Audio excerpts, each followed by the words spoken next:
организации обучения с применением дистанционных образовательных технологий. И сейчас мы переходим к кейсам региональной практики организации дистанционного обучения. И в начале работы нашей площадки мы предоставляем слово Максиму Леонидовичу Берковичу, заместителю генерального директора Академии цифрового образования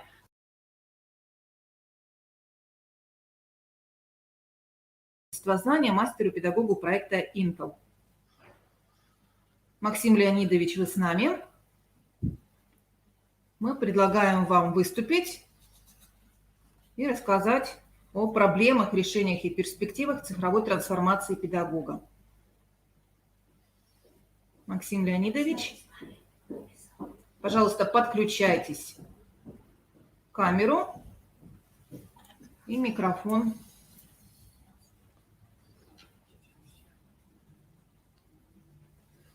Значок камеры зелененький. Посмотри, может, дай ему слово. Изображением.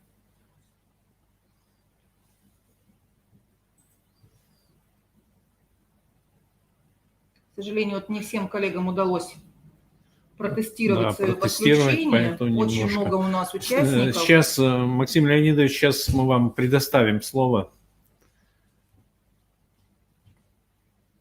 В рамках нашей экспертной сессии мы обсудили основные аспекты цифровой трансформации системы образования в Российской Федерации, в Республике Коми. Говорили о том, что действительно сегодня необходимы изменения и в системе управления образовательной организацией, и в образовательной среде. И, конечно, в рамках подготовки педагогов к использованию различных цифровых образовательных ресурсов, формированию цифровой грамотности и цифровых компетенций у самих педагогов. Коллеги, сейчас мы подключаем Максима Леонидовича Берковича.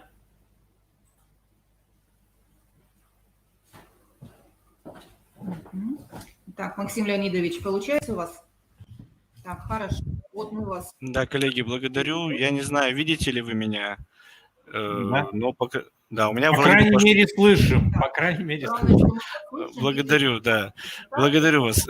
Всем доброго дня, коллеги. У меня по программе очень короткий регламент, поэтому я постараюсь максимально оперативно донести до вас информацию моего доклада. Я благодарен руководству секции в том, что они пригласили выступить, поделиться опытом. Для нас очень важно обмениваться опытом с коллегами, чтобы становиться лучше. Итак, тема моего выступления – это цифровая трансформация педагога. И на самом деле, коллеги, мы все с вами знаем, сами являемся педагогическими работниками, насколько много на сегодняшний день различных решений, проблем, возможностей заложено в понятие цифровой трансформации педагога. Понятно, что в рамках системы образования в Российской Федерации на педагогических работников накладывается максимально большое количество ответственности, да, в цифровой трансформации. И тем не менее, хотелось бы обратить ваше внимание на слайд. Собственно, цифровая трансформация напрямую следует из определенных проблем, определенной проблематики, которая на сегодняшний день у нас с вами имеет место быть в нашей исследуемой реальности. А именно, за последние 4 года, уже почти 5 лет, и на период до почти что 2024 года мы наблюдаем устойчивый тренд роста объема мирового рынка онлайн-образования, причем, как вы можете заметить, тренд этот достаточно однородный, наклон графика к оси достаточно одинаковый, из чего мы делаем вывод, что на сегодняшний день рынок онлайн-образования, он, конечно, растет ударными темпами, и, что немаловажно, стабильными темпами. То есть, как вы можете видеть на данном слайде, рынок образования сегодня растет на уровне рынка недвижимости, рынка ценных бумаг, что не может не накладывать определенные особенности на функционирование рынка онлайн-образования. Если мы с вами отнесемся к объему рынка онлайн-образования в Российской Федерации, мы с вами увидим, что именно составляющая онлайн-образования за последние 5 лет выросла почти что в 2,5 раза. То есть эксперты предполагают увидеть 2,6%, именно 53,3 миллиарда рублей в объеме рынка онлайн-образования по состоянию на 2021 год. Как мы с вами понимаем, это очень большой объем средств, и именно такое глубокое и объемное финансирование рынка онлайн-образования вполне может объяснять большое количество различных организаций в тег-сегменте рынка образования Российской Федерации. Собственно, если мы с вами посмотрим на структуру рынка по отдельным подуровням образования, мы увидим, каков объем онлайн-образования в различных сферах, в различных подуровнях образования на сегодняшний день. То есть мы с вами можем видеть, что с учетом объема самого рынка образования, даже небольшая доля онлайн-образования, допустим, вот по дошкольному образованию, это 0,3%, составляет 1,7 миллиардов рублей, что на самом деле очень большая сумма. Именно поэтому, опять же, мы на сегодняшний день можем наблюдать достаточно большой объем разработок в рамках именно дошкольного онлайн-образования в тег-сегменте. Именно и поэтому и благодаря тому, что, как мы видим, в любом подуровне образования в структуре рынка есть онлайн-составляющая. Раз такая онлайн-составляющая присутствует в любом подуровне образования, значит, педагогическим работникам всех подуровней образования придется столкнуться, и мы уже сталкиваемся, мы, скажем так, уже живем в этой реальности с определенными моментами цифровой трансформации своих компетенций. Собственно, цифровая трансформация компетенции педработников еще усугублена, или, если угодно, на нее оказывает высокое влияние цифровизация отдельных регионов Российской Федерации. Вот здесь мы можем видеть карту, составленную коллегами по состоянию на февраль 2020 года. Конечно, эта карта еще до пандемии. Исследований в послепандемическом пространстве у нас пока еще референтных нет, поэтому пользуемся той информацией, которая на сегодняшний день присутствует. Как вы видите, в рамках Российской Федерации регионы крайне неоднородны по степени своей цифровизации. В связи с этим, и опять же в связи с этим, коллеги, педагогические работники вынуждены по-разному относиться к своим профессиональным компетенциям в рамках цифры. Поскольку мы имеем достаточно большой опыт работы с регионами. Мы знаем, что, допустим, Ямало-Ненецкий автономный округ, мы недавно проводили там повышение квалификации коллег в сетевой форме. В рамках определенных национальных проектов в школах интернет достаточно, скажем так, достаточно широкополосный. Вне школы интернета как такового нет, ну, точнее, он есть, но, скажем так, не везде. И в связи с этим, особенно с учетом, например, удаленки в рамках пандемии, очень сложно обучать детей, обучающихся в цифровых образовательных средах, потому что просто очень много жалоб на любую цифровую образовательную среду, если интернет, через который ты подключаешься, не имеет достаточно большой пропускной способности и не рассчитан на определенный объем данных. Как мы с вами помним, в марте месяце сервера рухнули у всех образовательных платформ, потому что хоть мы и готовились к цифровой революции несколько лет, но она случилась внезапно и без нас. Поэтому это очень важно, чтобы в рамках работы педагогических работников в цифровых образовательных средах регион, в котором данные педагогические работники осуществляют свою деятельность, был максимально цифровизован, то есть, как минимум, был достаточно большой процент цифровизации и подключения к сетям интернет с большой пропускной способностью. При этом надо отметить, что на сегодняшний день вся модель компетенций, скажем так, вся структура человеческого капитала в рамках цифровой трансформации педагога, она строится на содержании национального проекта и, соответственно, входящих в него различных федеральных проектов. Как то, допустим, федеральный проект «Современная школа», который предполагает принципиально другой подход и к проектированию новых школ, и к оснащению уже запущенных и введенных в эксплуатацию эксплуатацию зданий образовательных организаций принципиально другим оборудованием. Где принципиально другое оборудование, там, соответственно, принципиально другие компетенции. Мы очень часто сталкиваемся с тем, что в рамках проекта «Современная школа», федерального проекта, поступают в образовательные организации доски для работы с проектором, но данные доски интерактивные используют исключительно как экран для проектора. Собственно, вот она, трансформация компетенций педагогического работника. Мы получаем некое новое оборудование, однако не имеем возможности либо достаточных компетенций, и это, на наш взгляд, не очень хорошо, если не сказать, что совсем не хорошо и полностью плохо, для того, чтобы работать с данным оборудованием. Это и федеральный проект «Успех каждого ребенка», который ранее предполагал работу с высокоодаренными детьми, в основном с высокоодаренными детьми, потому что проект «Успех каждого ребенка», он не только про это. Но на сегодняшний день, с учетом, опять же, большого количества классов, отправленных на удаленное обучение, с учетом опыта первого полугодия 2020 года, когда мы видели повальное отправление школ и прочих образовательных организаций на удаленку, встала необходимость в реализации данного проекта в социальном дистанцировании. Для этого нами была разработана сетевая модель работы с одаренными детьми. Данная модель успешно апробирована в различных регионах. Например, мы недавно закончили проект в Ленинградской области по работе с высокоодаренными мотивированными детьми и по подготовке данных детей к конкурсно-олимпиадному движению сезона 2020-2021 года. В данном случае мы предложили и успешно реализовали проект сетевого подхода к работе с одаренностью, тогда, когда сетевые педагогические работники, которые представляют собой достаточно референтных и известных тренеров олимпиадного движения, многие из которых доводили своих подопечных и до всероссийского и мирового уровня, данные тренеры были собраны с разных регионов Российской Федерации и применялись в одном конкретном регионе для того, чтобы повысить уровень данного региона во всероссийском движении, во всероссийском олимпиадном движении во всероссии. Опять же, такая работа с сетевой моделью одаренности требует от педагогического работника, конечно, совершенно другого подхода к, скажем так, работе со своим человеческим капиталом, совершенно других компетенций.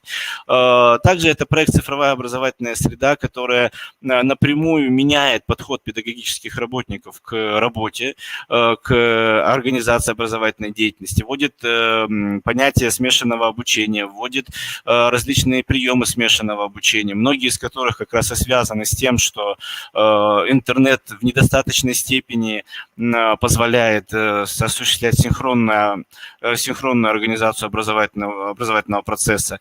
Очень часто и в различных областях это приводит к тому, что возникают различные асинхронные подходы к организации образовательного процесса, чтобы, опять же, смочь организовать образовательный процесс в структуре недостаточно широкополосного интернета в регионе. Это и проект «Учитель будущего», который предполагал принципиально другое повышение квалификации педагогических работников, который базировался и базируется на современном новом подходе к непрерывному росту компетенций педагогических работников. Однако, опять же, на сегодняшний день мы тут тоже видим определенную проблему, потому что на сегодняшний день какого-либо инструментария, официально введенного инструментария мы до сих пор так и не видим. Мы в рамках «Учителя будущего» видим открытие новых центров непрерывного повышения профессионального мастерства, аттестации и сертификации.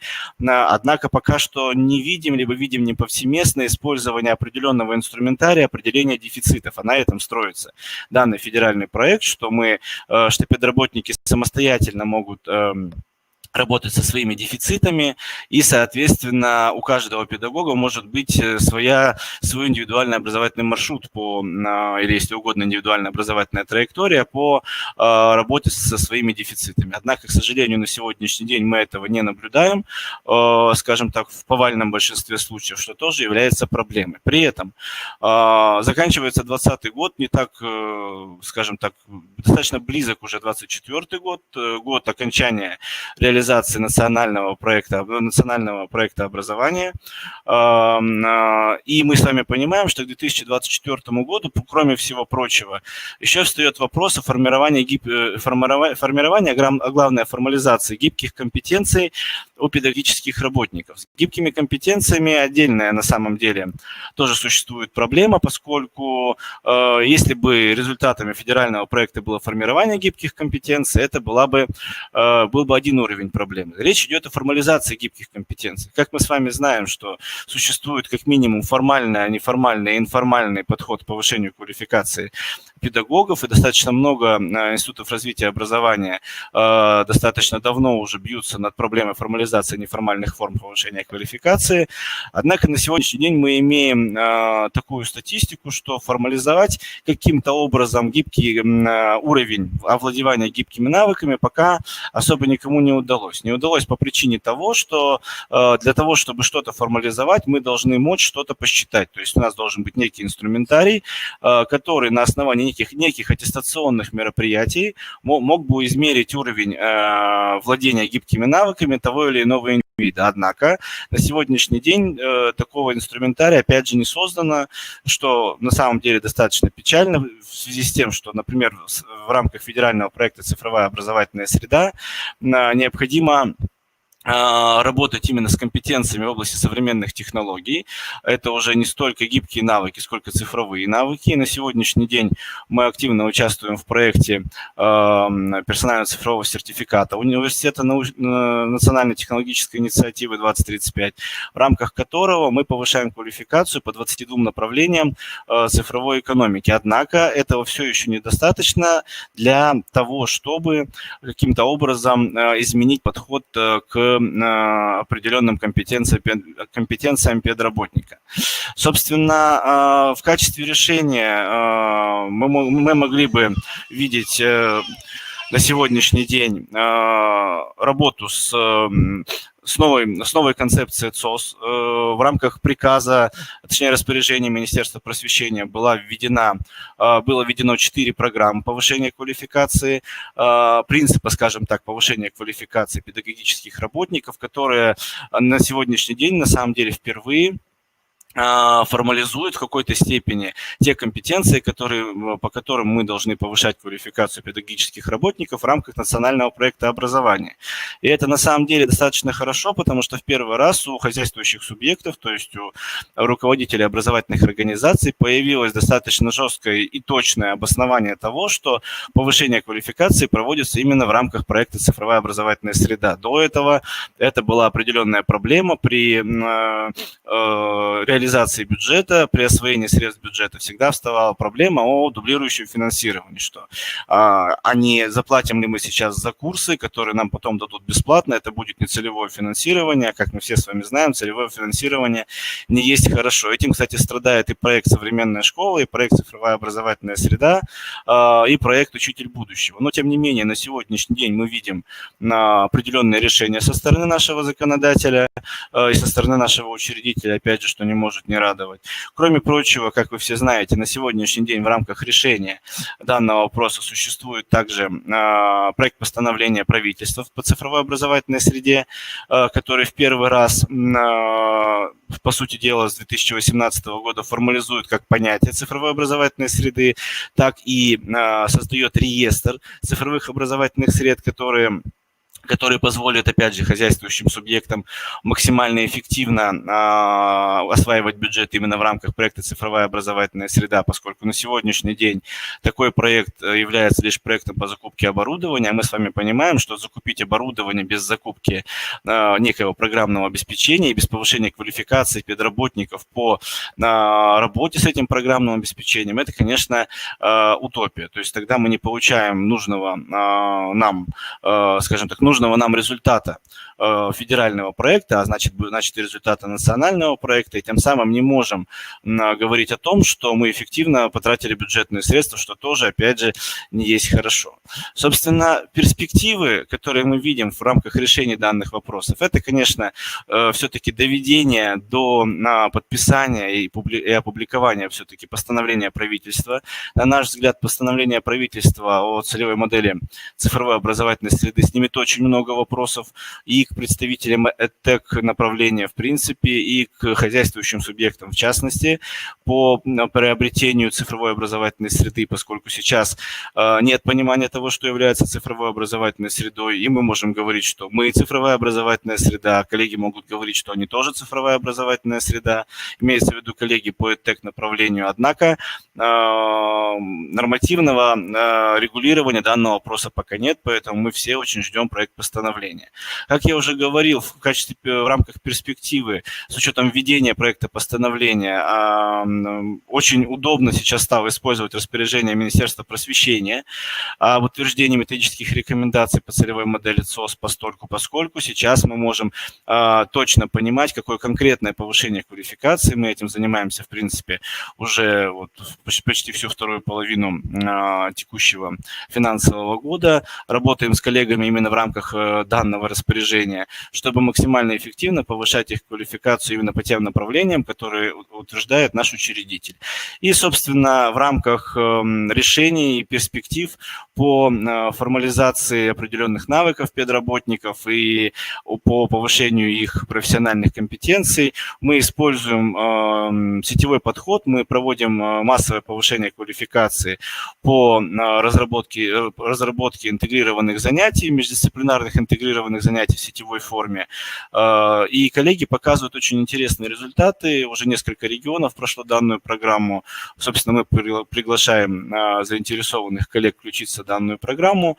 Очень интересные получаются разработки. Коллеги, благодаря данному повышению квалификации, очень эффективно могут использовать, скажем так, очень эффективно могут формализовывать свои гибкие навыки. Именно те гибкие навыки, которые я показывал несколько слайдов назад по вопросу человеческого капитала тех или иных педагогических работников, и тем самым решать определенный уровень проблем, определенный объем проблем, который возникает сегодня при цифровизации, при цифровой трансформации образования в принципе и компетенций педагогических работников в частности. Коллеги, я вас благодарю за внимание. У меня все. Я готов ответить на ваши вопросы. Максим Леонидович, благодарим вас за такое очень информативное выступление, которое еще раз обозначило те основные проблемы, о которых мы говорили в рамках нашей экспертной сессии, и обозначило те направления решения, которые мы можем использовать для того, чтобы с этими проблемами работать. Уважаемые коллеги, если у вас появляются вопросы к выступающим, вы можете фиксировать их либо в чате, либо на вкладочке «Вопросы». Конечно, мы говорим о том, что сегодня мобильное электронное образование является нашим очень важным партнером, и коллеги принимают участие практически во всех стратегических сессиях нашей стратегической конференции «Образование 21 века. Преобразование, инновации и развитие». Коллеги, если вопросов нет, Максим Леонидович, мы благодарим вас. Я думаю, если вопросы вдруг появятся, мы вам их потом обязательно передадим, непосредственно задавшим вопрос. А мы продолжаем работу нашей конференции, нашей стратегической сессии по цифровой образовательной среде. И далее от такого концептуального выступления мы переходим действительно к региональным практикам. Мы очень рады, что сегодня с нами присутствуют представители образовательных организаций различных уровней. К нам подключились и дошкольные образовательные организации, и общеобразовательные организации, организации профессионального образования. И прежде всего мы предоставляем слово Ольге Михайловне Селезневой, заместителю директора и учителю истории гимназии номер 2 города Инты. Это школа, это опорная школа Республики Коми. Коллеги готовы делиться своим опытом по организации осуществления дистанционного обучения с применением дистанционных образовательных технологий и электронного обучения. Ольга Михайловна, готовы ли вы выйти с нами на связь, рассказать о трудностях, которые возникли в вашей практике, как вы их преодолевали, каким результатам пришли? Пожалуйста, Ольга Михайловна, подключайтесь.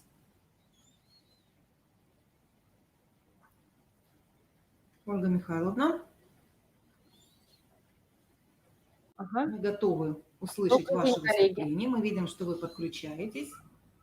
Камеру, пожалуйста, включите, микрофончик. Так, включили. У нас все работает. Камера, микрофон. Ну, пока не видим. Видим только вашу презентацию. Камера, не микрофон, камеру нажимайте, если вы хотите выступить все-таки очно онлайн. То есть камеру мы выключаем, да? Нет, наоборот, включайте камеру. У вас сейчас микрофон включен. Нажимайте камеру. На значок камеры нажмите. Угу. Видно, слышно нас? Вот, замечательно. отлично. Мы вас видим, рады вас приветствовать. И, пожалуйста, передайте мне слово. Спасибо. Добрый день, уважаемые коллеги. Приветствую всех на таком большом событии для педагогического сообщества Республиканской стратегической конференции. И сегодня гимназия номер 2, которая с 2018 года работает в статусе опорной школы, готова поделиться своим опытом. Тема моего выступления... Секундочку. Тема моего выступления – опыт организации и осуществления дистанционного обучения школьников с применением дистанционных образовательных технологий и электронного обучения, трудности их преодоления и результат. 16 марта 2020 года в связи с объявлением режима повышенной готовности образовательные организации Республики Коми перешли на систему реализации образовательных программ с применением электронного обучения и дистанционных образовательных технологий. Далее я буду пользоваться термином «дистанционное обучение». Давайте открыто признаем, что тогда, в середине марта, мы оказались не готовы в полной мере к переходу на дистанционное обучение. И первый удар в сложившейся ситуации на себя приняла администрация, директор и его заместители. Именно от их своевременных решений, правильно поставленных задач перед педагогическим коллективом, учащимися, родителями, зависел качественный переход на дистанционное обучение и, как следствие, качественные результаты. Хочу рассказать о некоторых очевидных проблемах, с которыми столкнулся коллектив нашей гимназии на этом пути. Не ошибусь, если скажу, что эти трудности знакомы каждому из вас, ведь мы все вышли из привычной зоны комфорта. Итак, трудность первая – неготовность педагогического коллектива к деятельности в новых условиях.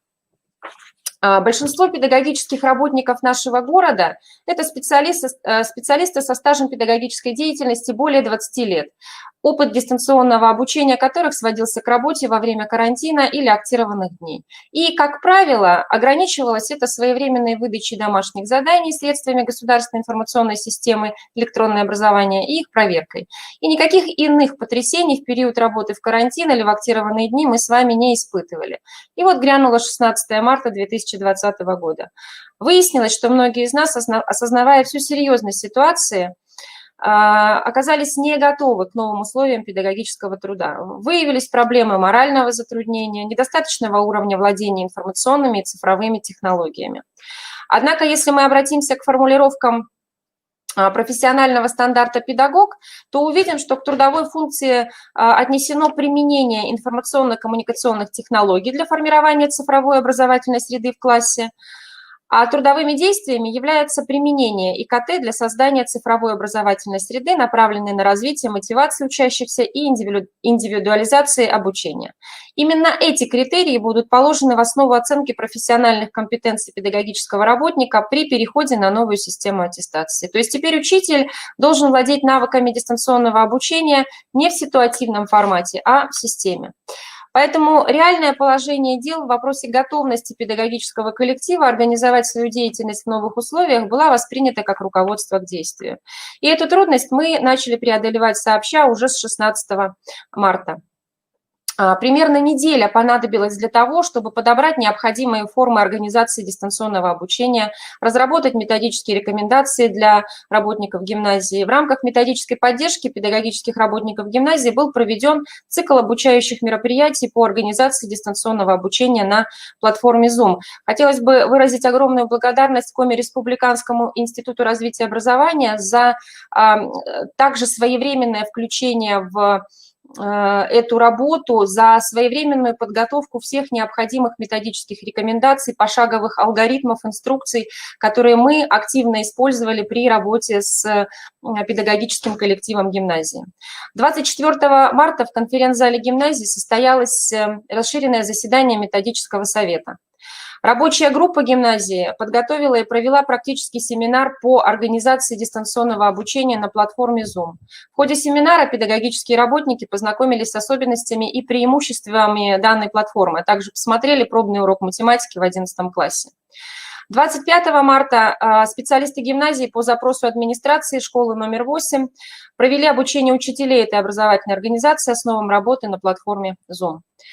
Вопрос перехода на дистанционное обучение был затронут в ходе информационно-методической сессии опорных школ, которая проводилась Коми-республиканским институтом развития образования, где опорные школы поделились трудностями, с которыми столкнулись при переходе на дистант, представили первые наработки в этом направлении. Так возникла идея распространения опыта опорных школ по организации электронного обучения с применением дистанционных технологий. 30 марта разработанный специалистами гимназии вебинар организации электронного обучения с применением дистанционных образовательных технологий посредством платформы Zoom первым в серии вебинаров транслировался на уровне Республики Коми. Материал для проведения республиканского вебинара разрабатывали учителя гимназии. Именно в ходе этой работы они смогли поделиться своим первым опытом организации урочной и внеурочной деятельности при переходе на дистанционное обучение. Таким образом, первая и довольно серьезная для педагогического коллектива трудность была преодолена в течение примерно 2 недель. В период весенних каникул, которые длились дольше обычного, учителя, воспитатели, классные руководители были в постоянном взаимодействии, организовывали дистанционные встречи с классами, проводили родительские собрания и с согласия родителей уже тогда проводили свои первые дистанционные пробные уроки. И к 13 апреля, к началу возобновления занятий после завершения каникул, мы хорошо понимали, какими инструментами будем пользоваться, организуя урочную и внеурочную деятельность в дистанционном формате. Я с уверенностью могу сказать, что коллектив нашей гимназии с этой проблемой справился. Следующая трудность, которая возникла и преодолевалась параллельно с первой, это организация процесса дистанционного обучения. Мы можем сколь угодно долго рассуждать о плюсах и минусах дистанционного обучения, ругать его, находить достоинства, но одним из важных и сложных вопросов остается вопрос, как организовать дистанционное обучение так, чтобы максимально комфортно, насколько это возможно, себя чувствовали все участники образовательных отношений. Я думаю, все коллеги согласятся с тезисом, что переход на дистанционное обучение – это сложный организационный процесс, требующий решения целого ряда задач. Как будет выглядеть расписание уроков, как эффективнее спланировать рабочий день и учебную неделю, как объективно, быстро и качественно проверять домашние задания, как обеспечить взаимодействие и обратную связь с родителями, как среди большого количества ресурсов найти соответствие предлагаемого материала программе учебных предметов, как организовать уроки музыки, физической культуры, как организовать психологическую помощь и внеурочную деятельность. Таким образом, подготовка педагогического коллектива к переходу на дистанционное обучение сопровождалась поиском эффективных ответов на эти организационные вопросы. Мы приняли решение сохранить рамки привычного и учащимся, и родителям расписания уроков, при этом следуя тем санитарным требованиям, которые необходимо было соблюдать при переходе на дистанционное обучение. Перед вами скриншот официального сайта гимназии номер 2. У нас, как и у всех образовательных организаций, заведен раздел обучения с применением дистанционных технологий. И вот то расписание, которое действовало, соответственно, в конце прошлого учебного года, оно уже удалено, но на сегодняшний день шаблон, сетка этого расписания сохраняется, потому что ситуативно мы им тоже пользуемся. Когда наши выпускники находились на дистанционном обучении в связи с карантинными мероприятиями, всю необходимую информацию о уроках, о расписании они также брали отсюда. На учителей, безусловно, легла дополнительная нагрузка, поскольку необходимо было планировать рабочее время на неделю вперед. Все эти нюансы закладывались в расписание, включая перечень домашних заданий, ссылки на материалы, онлайн-ресурсы и так далее. Параллельно составлялось расписание деятельности педагога-психолога, а также внеурочных занятий. Учителя разрабатывали расписание и рабочие листы уроков по предложенной форме, что служило учащимся инструкцией к освоению той или иной темы. Задачу отбора онлайн-ресурсов, инструментов контроля, материалы которых устраивали бы учителя, педагогические работники решали самостоятельно. На первый план вышло самообразование в области овладения информационными и дистанционными технологиями. Детально и эффективно разобраться в этих вопросах помогли серии вебинаров, семинаров, которые были организованы Коми Республиканским институтом развития образования, корпорацией «Российский учебник», фондом «Педагогический университет», 1 сентября. На слайде вы видите лишь небольшую часть тех тематических вебинаров и семинаров, которые освоили педагогические работники гимназии, чтобы оптимально организовать дистанционное обучение. Важным вопросом при переходе на дистанционное обучение стало здоровье и сбережение учащихся и педагогических работников. По инициативе учителей начальных классов, учителей физической культуры гимназии учащиеся свое утро начинали с зарядки и гимнастики. Учащиеся младших классов вместе с родителями активно включились в эту деятельность, создавали видеоролики гимнастических занятий и выкладывали их в группу класса и гимназии в социальных сетях.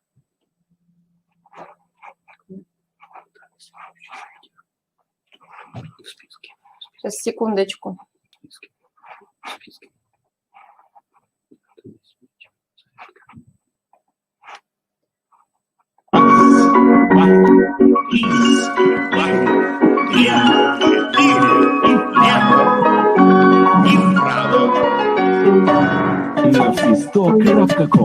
Навсисто.com.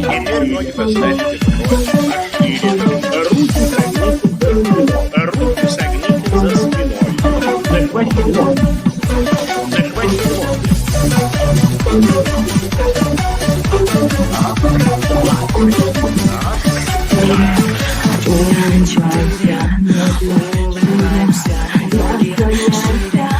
Наклоняемся.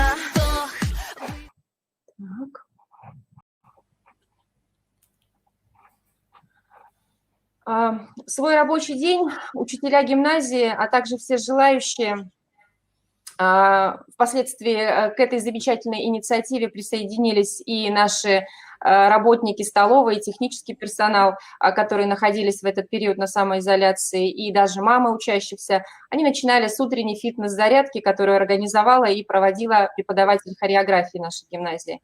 А вместе с родителями выпускников Евгения Сергеевна параллельно разучивала вальс к последнему звонку, который также состоялся, как и у большинства из нас, но в онлайн-формате.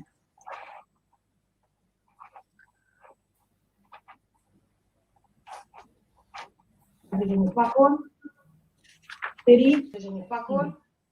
Дальше вальс, пара. 4. Вперед-назад. Дальше вальс, пара. 2. Вперед-назад. И раз, 3, 2, 3, назад. 3 назад. 3 вперед. 3 квадрат, четверть. 3 назад. И шаг. Квадрат, четверть. Приступить назад с левой. Шаг. Приступить назад с левой. Обратите внимание, какой пустой в этот период был город.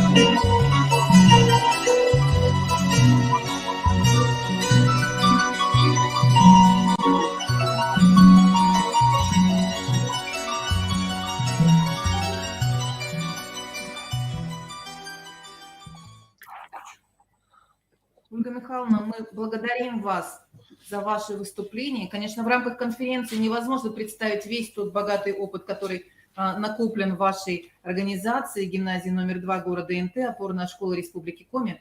Ольга Михайловна, мы будем рады, если вы сможете принять участие в одной из наших серий вебинаров, которые мы организуем по сопровождению дистанционного обучения, и пригласим вас в качестве ведущего одного из вебинаров.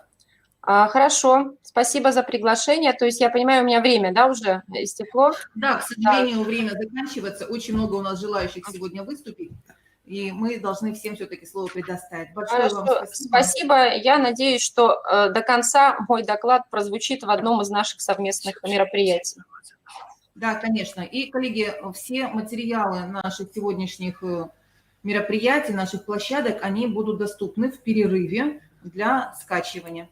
Благодарим Ольгу Михайловну. Вячеслав Алексеевич, представьте, пожалуйста, наших следующих коллег. Да, и мы продолжаем работать дальше на нашей сессии информационной на кейсах региональной практики организации дистанционного обучения. Следующий блок у нас будет представлен опыт Республиканского центра дистанционного обучения.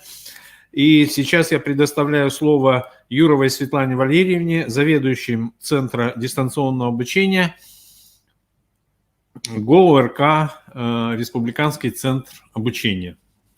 Светлана Валерьевна, мы готовы вас выслушать. Вы можете подключаться.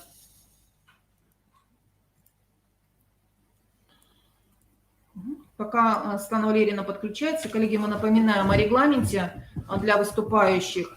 10 минут, пожалуйста, постарайтесь уложиться. Мы понимаем, что очень многое хочется вам рассказать, но, тем не менее, рамки конференции, они не позволят нам очень подробно все представить. Так, у Светланы Юрьевны какие-то проблемы возникли технические. Сейчас мы предоставим вам слово. Ну, у Включим нее... микрофон. Светлана Валерьевна, у вас все нормально должно быть? Вы у нас как модератор зашли. Не показывает камеру.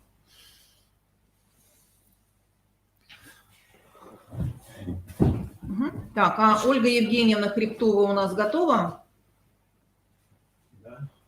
Если Ольга Евгеньевна Хребтова готова, тогда мы предоставим вам слово. Ольга Евгеньевна, пожалуйста, тогда включайтесь. Запускайте вашу камеру, вашу презентацию. Мы вас видим. Добрый день, участники конференции.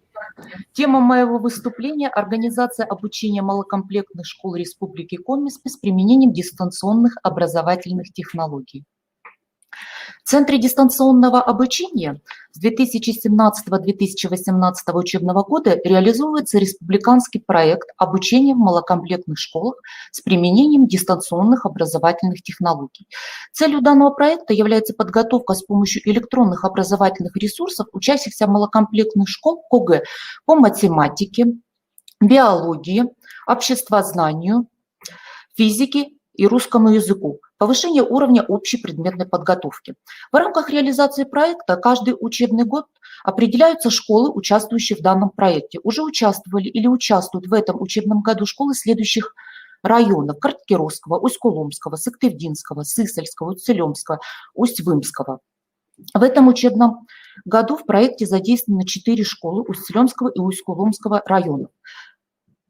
В 2017-2018 учебном году в проекте участвовали школы поселков Визябаш, Намск, Нёбдино, Усть-Легчин. В 2018-2019 учебном году школы поселков Усть-Вым, Казлык, Первомайский, Пыёлдино. В 2019-2020 году школы сел Иб, Часово, Шошка, Палевицы, поселка Ясных. В этом учебном году школы сел Кирчумья, Хабариха, Новобурская, Сушь, Диасюрья. Количество учащихся, участвовавших в проекте в 2017-2018 году это 30 учеников, в 2018-2019 году 42 ученика, в 2019-2020 году 38 учеников и в 2020-2021, то есть в этом учебном году 21 учащийся. Педагогические работники Центра дистанционного обучения прошли обучение на курсах повышения квалификации по образовательной программе для педагогов дополнительного образования, персонализация дополнительного образования детей как свобода выбора. Составили программы, которые называются «За страницами учебника математики, биологии, обществознания, русского языка» данных курсов. Программы рассчитаны на 30 часов. Это 1 час в неделю. По программе первое занятие – это входное тестирование, а завершающее занятие курса – это итоговое тестирование. Программы за страницами учебника помогают усвоить, расширить и углубить знания учащихся по всем разделам изучаемого предмета. Кроме того, направлены на формирование познавательных УД учащихся по предмету, реализации интеллектуальных и творческих способностей у учащихся. Педагоги Центра разработали на сайте Единой системы дистанционного обучения Республики Коми ресурсы. С прошлого учебного года и на сайте Республиканского центра образования функционирует электронная информационно-образовательная среда для подготовки учащихся 9 класса по ГЭ. Электронная информационно-образовательная среда включает в себя и информационные ресурсы, электронные образовательные ресурсы, и совокупность информационных технологий, телекоммуникационных технологий, соответствующих технологических средств, что позволяет учащимся освоить образовательные программы в полном объеме, независимо от местонахождения. Каждый ученик работает за персональным компьютером. Ученики заходят на сайт под своими логинами и паролями и работают с ресурсами образовательной среды, которые разработаны учителями нашего центра. Данные ресурсы – это источник учебной информации, наглядное пособие и тренажер, и средства диагностики и контроля. Конечно, данные ресурсы не заменяют педагога, а позволяют оптимизировать труд учителя, активизировать процесс обучения, индивидуализировать его, реализовать идеи развивающего обучения, повысить темп урока, увеличить объем самостоятельной работы учащихся. Платформа Moodle хорошо подходит как для организации дистанционного обучения. У нее удобный и понятный функционал. Система отчетности позволяет видеть учителю, как проходит тест каждый ученик, его результаты. В образовательной среде можно разместить задания на файле, в рабочей тетради, задания по ссылке на онлайн-сервис, на сервис Google Диска, создать лекцию, тест, разместить видеоматериалы, плакаты, ссылки на различные образовательные сайты, сети интернет и другое. Наибольший интерес у учеников вызывают игровые задания в онлайн-сервисах Learning Apps, онлайн-тест PAD. Примеры для заданий тренировочных работ, тестов, интерактивных заданий взяты из заданий ФИПИ, вариантов экзаменационных работ. В дистанционном обучении очень удобна работа на интерактивной доске AWAP.com. Это онлайн-сервис для совместной работы, доступный всем участникам встречи. Присоединиться к данной интерактивной доске может каждый участник со своего компьютера и делать записи на доске. А остальные ученики и учитель видят эти записи и могут вносить в них изменения.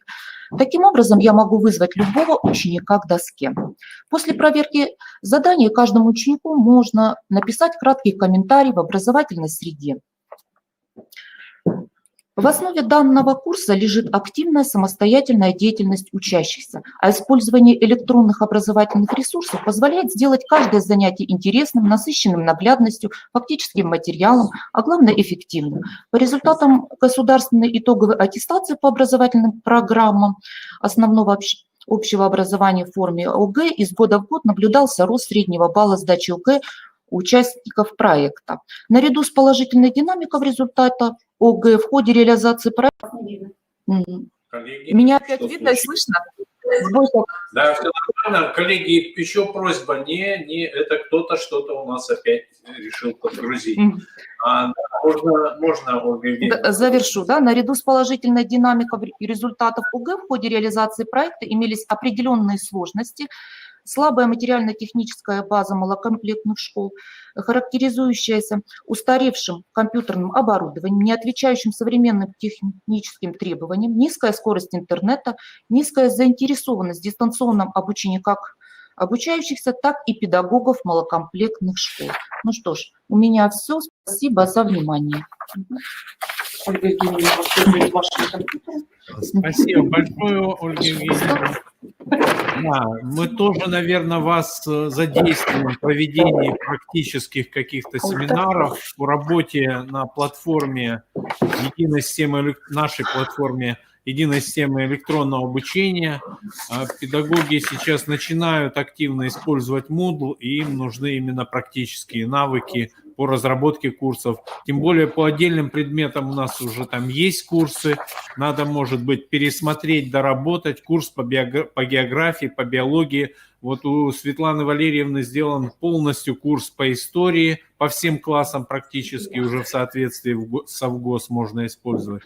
Так что работа предстоит нам на ближайшее время хорошая. У нас в чате, посмотрите, появился вопрос, коллеги, к вам, я думаю, где можно посмотреть материалы проекта, в том числе и итоги. По материалам проекта вообще выпускаются приказы Министерства образования и непосредственно приказы по РЦО. То есть на сайте РЦО можно будет эту информацию найти, да? Ну да, если они в общем доступе. Если нет, если для внутреннего использования, то, скорее всего, их не посмотреть. Так, ну и мы предоставляем слово Светлане Валерьевне. Пожалуйста. Мгм. Добрый день, уважаемые коллеги. Простите за некоторые такие перемещения. Ольга Евгеньевна рассказала об одном направлении нашей работы, которое, в общем-то, не является основополагающим, а все-таки основополагающее у нас направление работы изначально было. Это индивидуальная работа с детьми-инвалидами, те, которые находятся на индивидуальном обучении. Поэтому, в отличие от наших школ, от других общеобразовательных учреждений, с марта месяца работа у нас никаким образом не изменилась, потому что у нас основные две составляющих нашей работы – это было дистанционное обучение, но, однако, всегда в онлайн-форме. И, кроме того, это индивидуальное обучение непосредственно детей, обучающихся на дому. И с некоторыми особенностями нашей работы я хотела бы как раз вас познакомить. Прежде всего, следует сказать, что наши дети, которые обучаются в Центре дистанционного обучения, которые действуют уже 11-й год, они ни в коем случае не выходят из своих школ, а модель обучения совмещает в себе учебу в общеобразовательной организации, то есть в школе, и в нашем центре дистанционного обучения. За счет того, что дети выбирают предметы, и они обучаются, особенно сейчас по ВГОСу, по части, формируемой участниками образовательного процесса. Для того, чтобы наша модель обучения, наша система действовала, определенный алгоритм взаимодействия при зачислении учащихся на данный момент разработан и действует достаточно четко.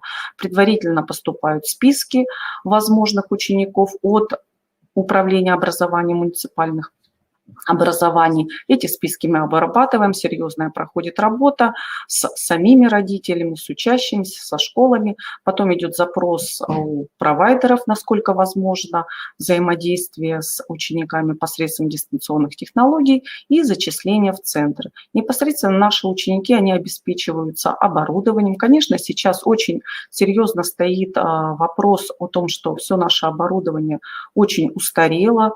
Министерство образования знает о наших нуждах, и будем надеяться, что все-таки наше оборудование будет обновляться. В рамках зачисления учащихся разрабатываются индивидуальные образовательные программы, идет согласование с родителями расписания, и после выезда наших специалистов на место к учащимся подключаются рабочие места, и эти рабочие места, которые у каждого ученика есть, они представляют следующее. Нашим учащимся предоставляются компьютеры, предоставляется, кроме того, периферийное оборудование, такое как микрофон, наушники и так далее. Это все вы видите на слайде презентации. И после того, как учащийся готов, начинается учеба. Для того, чтобы наша система дистанционного обучения действовала, конечно, важно было с самого начала разработать составляющие этой системы. Что вы видите перед своими глазами? Прежде всего, это наш образовательный портал, наш сайт, это сайт РЦО-Еду.ру. На него вы можете зайти, посмотреть, сайт действующий, и этот сайт, конечно же, наша главная опора для нашей деятельности. Вторая составляющая – это образовательная среда, которая содержит различные учебные материалы и курсы. Ну и кроме того, конечно же, нужны средства синхронных коммуникаций, и главное средство для нас является Skype. И в рамках создания образовательной среды на нашем сайте, который является главной нашей палочкой-выручалочкой, находится и электронный журнал. Здесь мы размещаем различные объявления. Кроме того, здесь ведется активная внеурочная деятельность. Это и различные конкурсы, выставки, декады. Например, сейчас проходит декада начальных классов УМКа. И вот здесь представлен скриншот именно декады свежей, в которой сейчас учащиеся участвуют.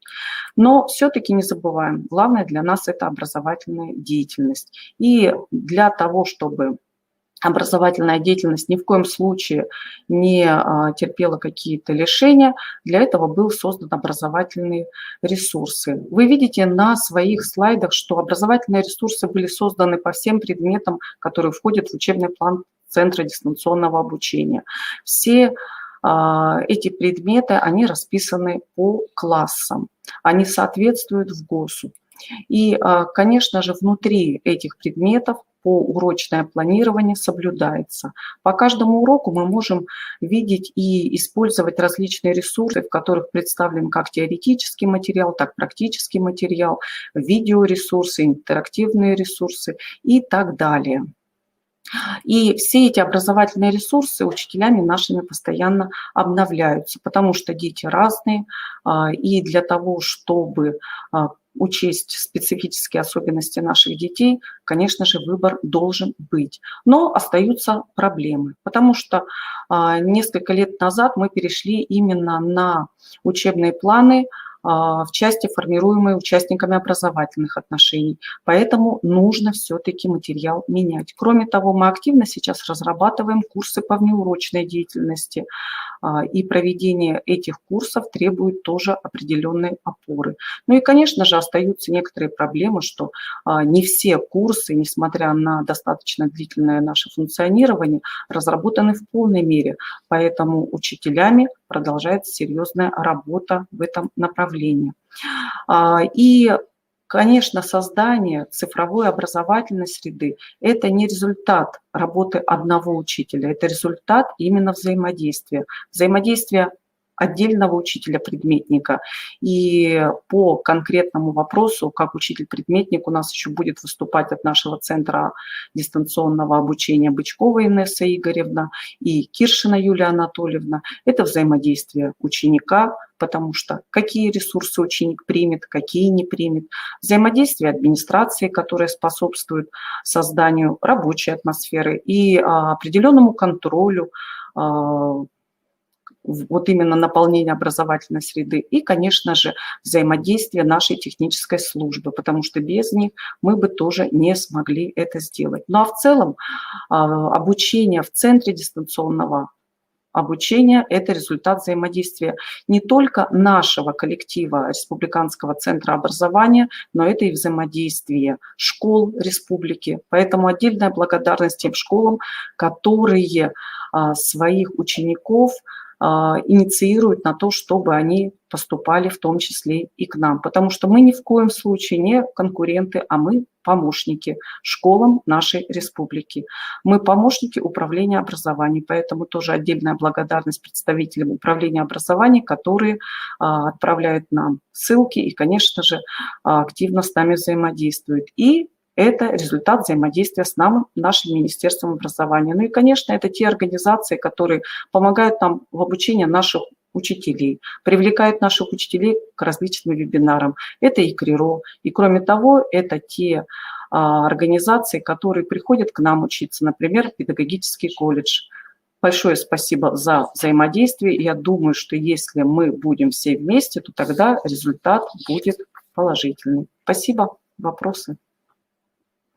От нас еще будут выступления, поэтому я отдельно не обращала ваше внимание на какие-то другие ресурсы, которые мы используем. Это осветит Киршина Юлия Анатольевна. Ну и кроме того, еще отдельно внеурочную нашу деятельность завтра будет освещать наша методист Данилова Светлана Николаевна. Ну и кроме того, будет выступление педагога-психолога, посвященное коррекционно-развивающим занятиям, как они могут быть в дистанционной форме организованы. Спасибо. Спасибо, Светлана Валерьевна, за ваше выступление. Коллеги, ну и чтобы сейчас закончить нам со школьной темой, Инна Викторовна, вы есть на связи? Инна Викторовна Шаталова, Югытьякская Югытьякская школа. Если вы на связи, мы сейчас вам предоставляем слово. Так, пожалуйста, тогда включайте камеру. Да, мы презентацию видим. Сегодня тестировали. Пожалуйста, камеру подключайте.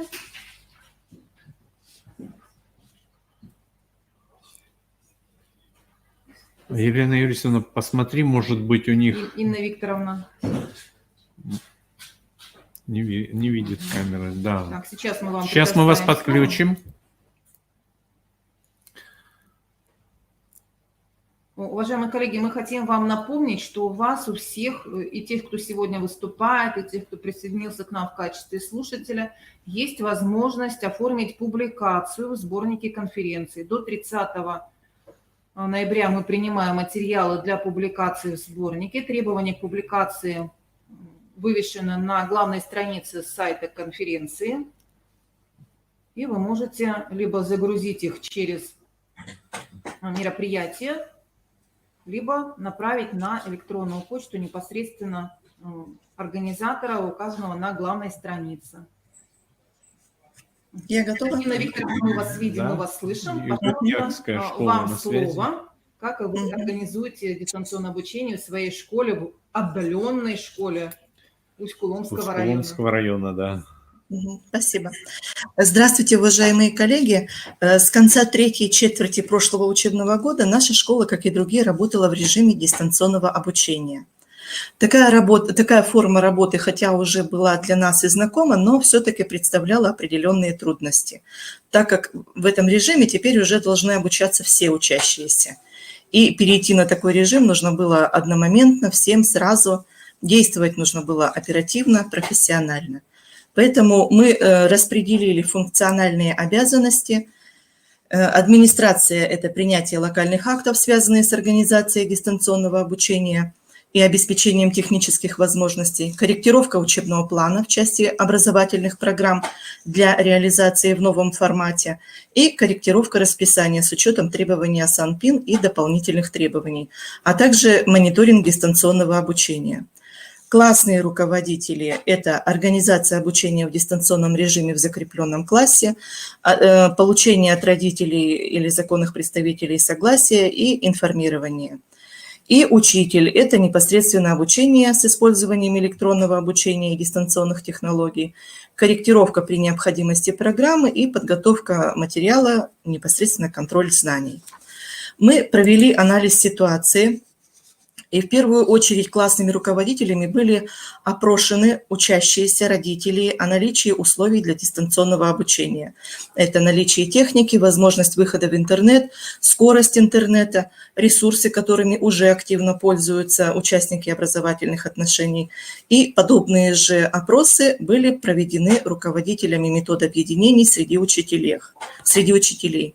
Выяснилось, что 90% учащихся и родителей имеют возможность выхода в интернет, более половины учащихся имеют компьютеры или планшеты, практически все учащиеся имеют возможность получать и передавать информацию через смартфоны, и предпочитаемый способ общения через мобильный телефон и социальную сеть ВКонтакте.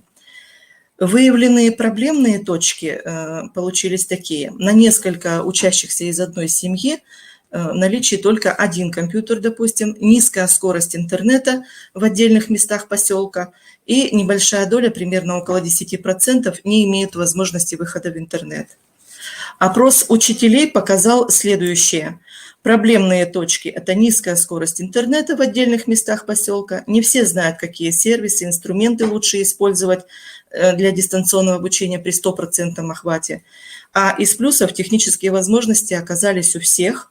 Часть учителей уже имела опыт организации таких уроков и знакомы с отдельными сервисами и платформами.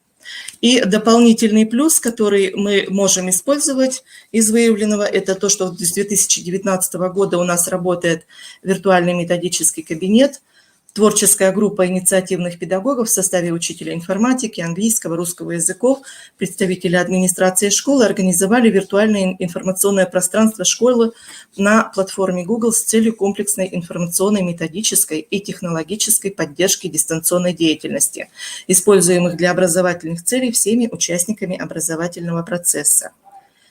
Исходя из результатов опроса, были сделаны нами следующие шаги.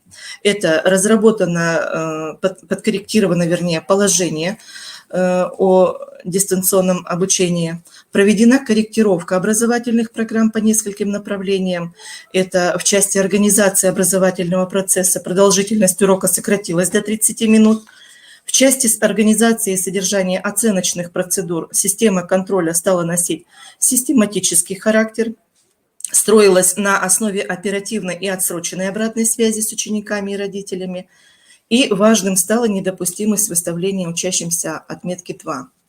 В части реализации учебного плана и корректировки содержания программ это указывалась организация с апреля 2020 года обучения с использованием электронного обучения и дистанционных образовательных технологий. Предусматривались меры по корректировке программ через укрупнение дидактических единиц, сокращение часов на проверочные работы и оптимизации домашнего задания. В части информационно-методических условий реализации был определен перечень интернет-ресурсов для организации обучения с использованием электронного обучения и дистанционных образовательных технологий.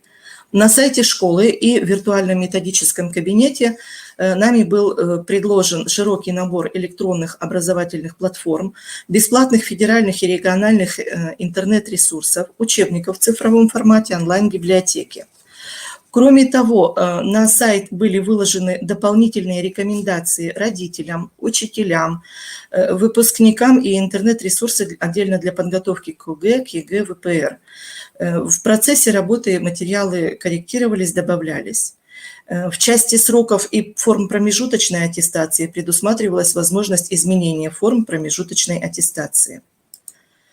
Организация дистанционного обучения. Мы старались организовать этот процесс с максимальным комфортом, исходя из наших возможностей и для ученика, и для родителей, и, конечно же, для учителей.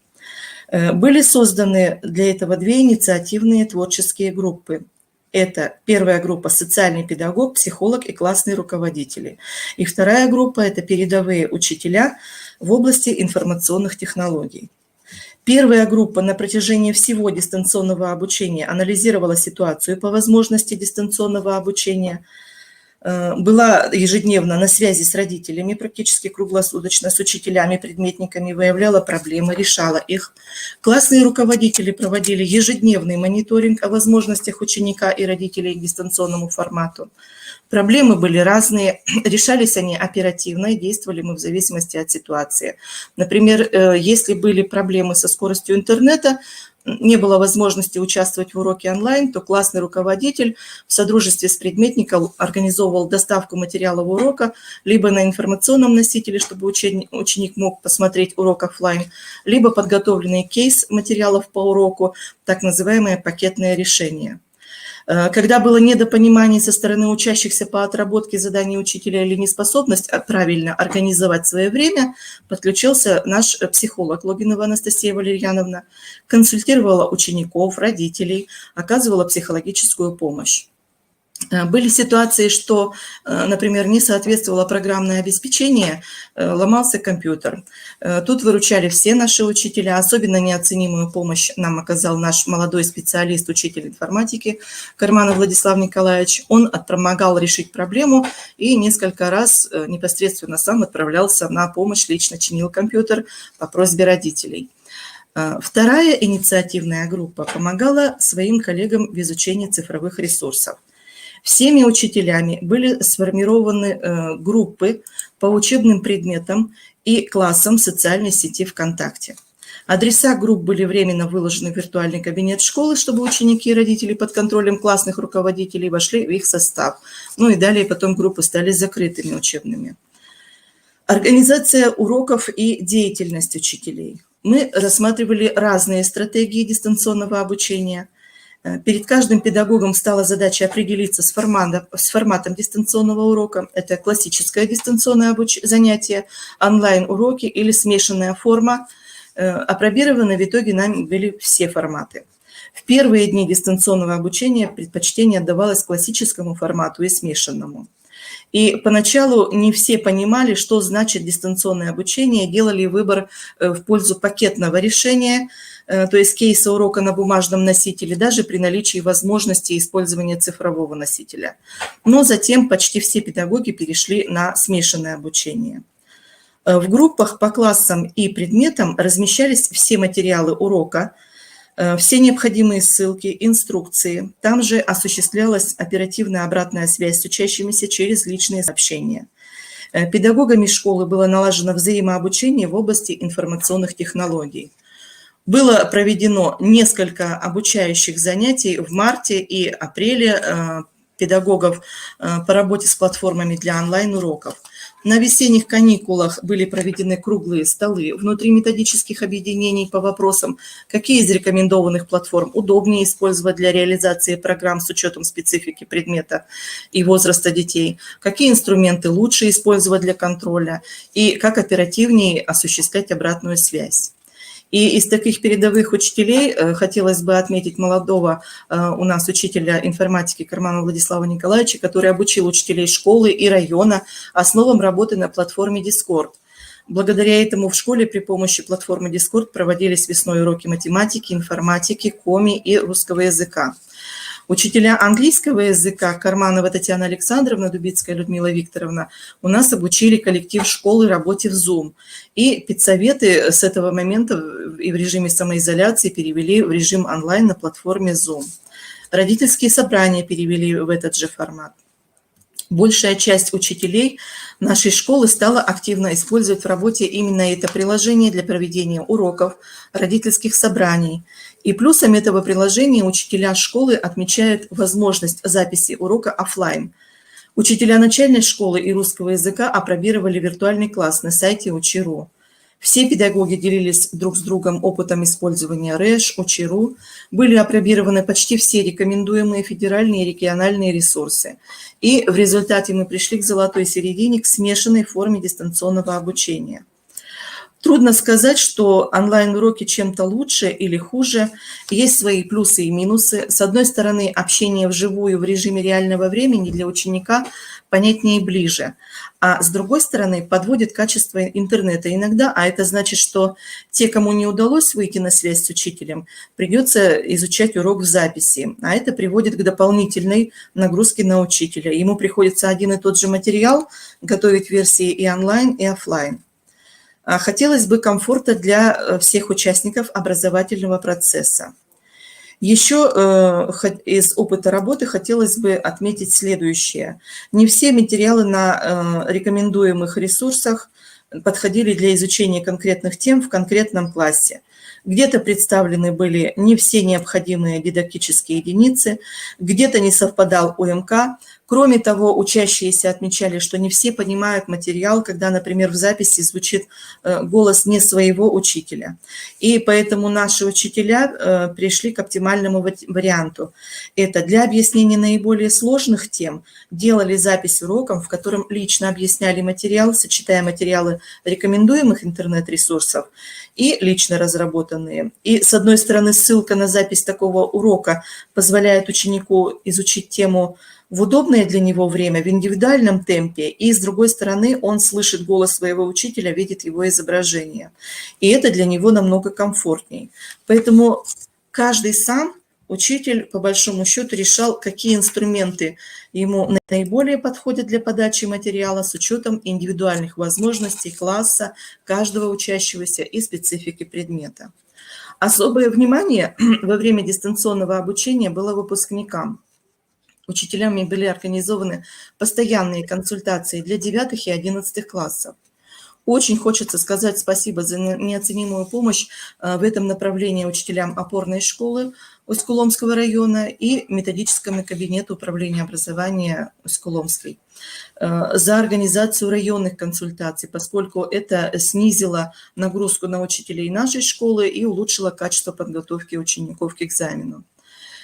Вообще, любой процесс подразумевает контроль. Со стороны администрации были определены направления мониторинга.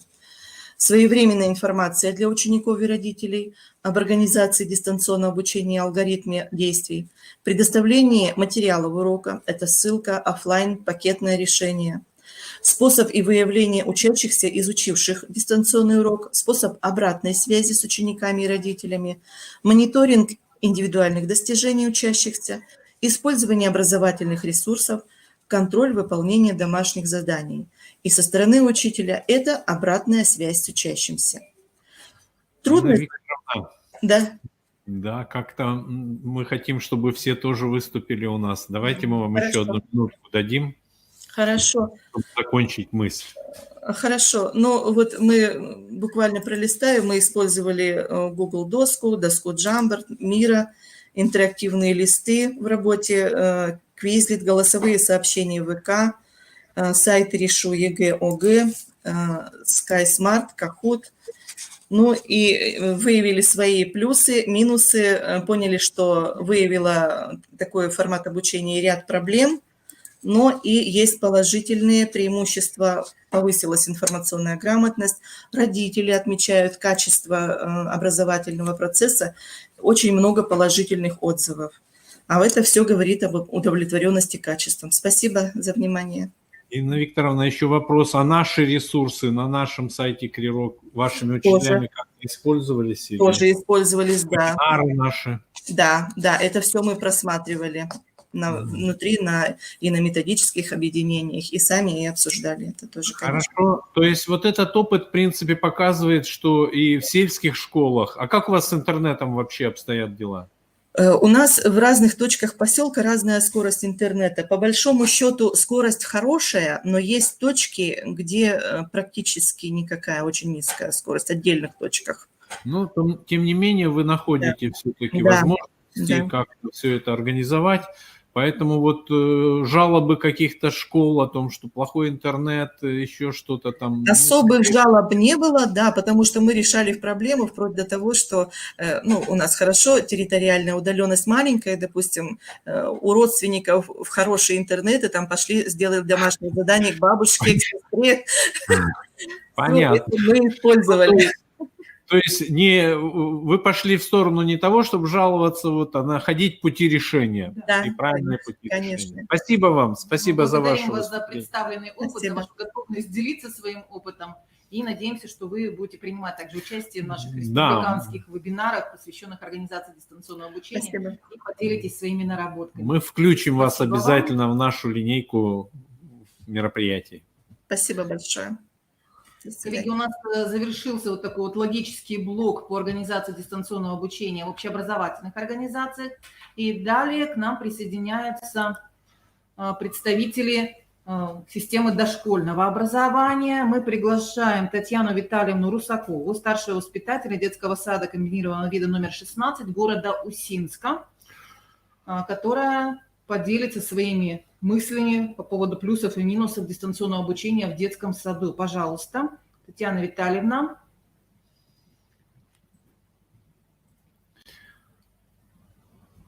Угу. Презентацию вашу видим. Видим, что вы пытаетесь к нам подключиться. Мы слышим вас хорошо. Пожалуйста. Коллеги, Татьяна Витальевна, просим соблюдать регламент, чтобы у нас была возможность у всех выступить. Вам слово.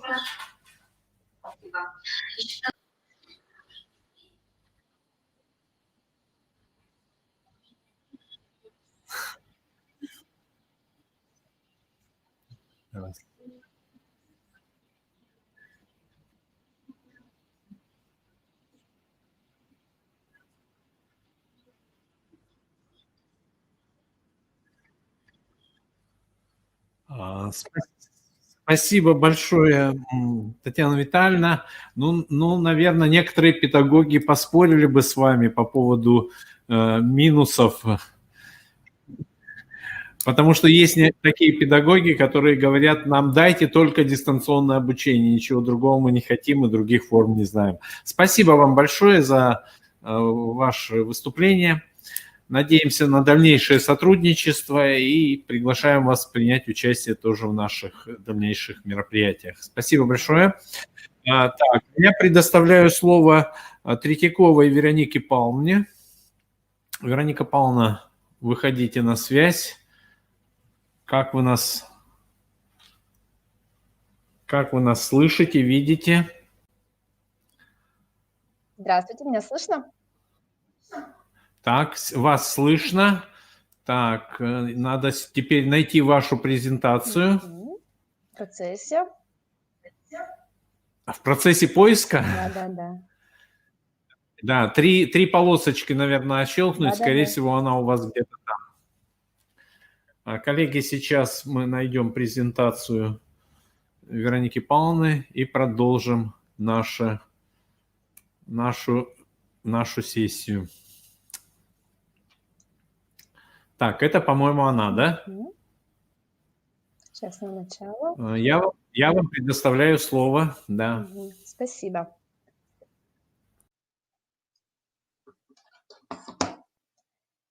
Итак, здравствуйте, уважаемые коллеги. Приветствую вас с заполярного города.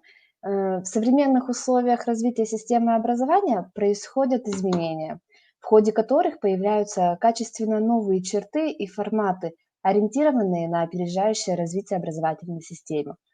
А кризисные явления, сложная эпидемиологическая обстановка привели к тому, что стало невозможным продолжать вести конструктивный диалог в привычных для нас форматах. И именно поэтому приоритет в современном дошкольном учреждении отдается дистанционным формам как в обучении, так и в работе с родителями.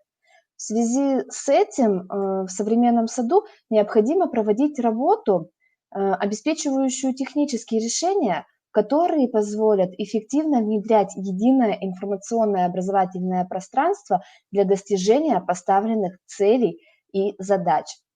В работе нашего детского сада используются несколько онлайн-платформ для реализации целей образовательной программы, такие как официальный сайт, Zoom, мессенджеры Viber, WhatsApp, социальные сети. Указанные платформы, к сожалению, не в полной мере отвечали нашим требованиям. При работе нам не хватало, чтобы платформа была понятной и доступной в использовании. Не было ограничения во времени при организации онлайн-встреч, в количестве участников. Нам было важно и необходимо, чтобы удобно хранились видеоматериалы. И творческая группа в марте этого года занялась решением стратегически важного вопроса. Какая же интернет-платформа способствует реализации массовых мероприятий с использованием видео, запланированных в учебном году? И мы нашли идеальное для нас решение. Это создание YouTube-канала «Доступный детский сад Воркута». Пользователям канала не требуется предварительно устанавливать систему на свои компьютеры. Это позволяет экономить время и ресурсы. И учитывая знания наших родителей, интернета и компьютера в целом, нам это сыграло на руку, так скажем. Видео хранятся неограниченное количество времени. Нет ограничений качества видео, его размеров, длительности, формате. Также канал предполагался использоваться с участием детей. И нам было важно выбрать то место, где наши воспитанники будут защищены правилами платформы. И политика YouTube относительно защиты прав детей идеально нам подошла. Удобное управление.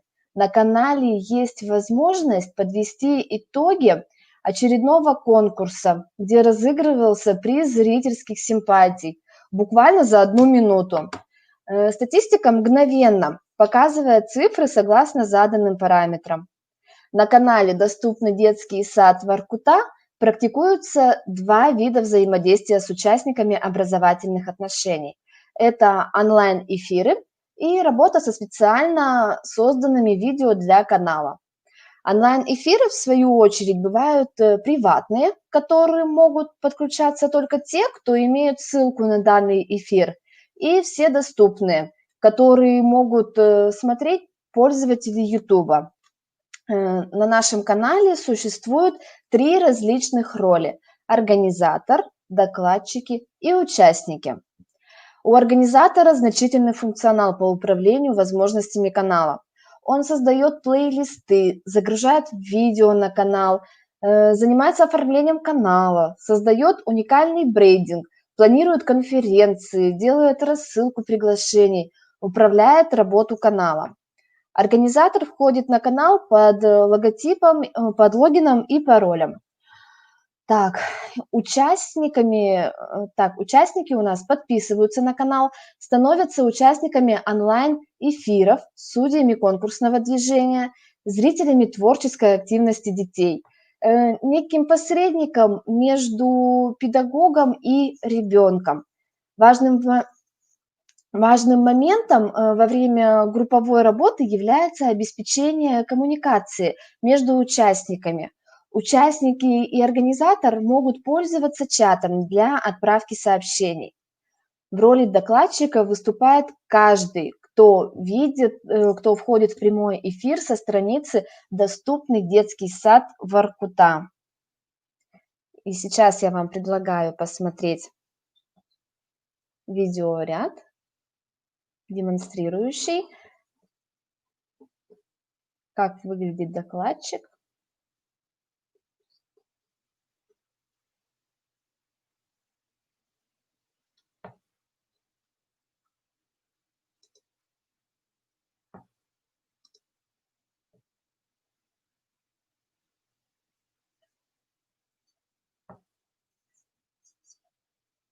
Здравствуйте, ребята и уважаемые родители. Меня зовут Анастасия Владимировна. Наконец-таки наступило лето, а это значит, что пора выйти на улицу и поиграть. Составить компанию, если это хорошая эмоция. То есть это тоже некий ключ к общению с другими людьми и детьми. Поэтому такие игры, это более психологический аспект, немаловажно. Здравствуйте, уважаемые зрители нашего канала. Вы находитесь на канале «Доступный детский сад Воркута». Сегодня мы с командой «Звездный патруль» детского сада номер 18 собрались в спортивном комплексе «Шахтер» для открытия соревнований. Вероника Павловна, а можно на YouTube ссылочку в чат? Потому что у кого-то может И быть из гостей не работать «Звездный патруль». звук. Еще раз. Можно ссылочку в чат на YouTube канал? Это не на с вот YouTube, это у меня готовое видео, а с YouTube канала будущее видео я Готовое отправлю, видео, да. Ну, к сожалению, да, коллеги, если вдруг у кого-то что-то не показывает, то Ctrl+F5 попробуйте вариант обновить браузер. Да, слушаем вас дальше. Спасибо.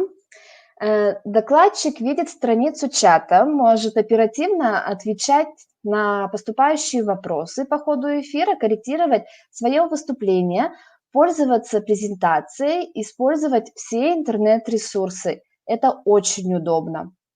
Для запуска канала администрации детского сада номер 18 города Воркуты было разработано положение, которое регламентирует работу канала. Также была проведена работа с родителями. Для возможности размещения видео с участием их детей нам было важно получить на это письменное согласие каждого представителя ребенка. На данный момент подобное согласие родители подписывают при оформлении в детский сад. День рождения канала «Доступный детский сад Воркута» 28 апреля 2020 года.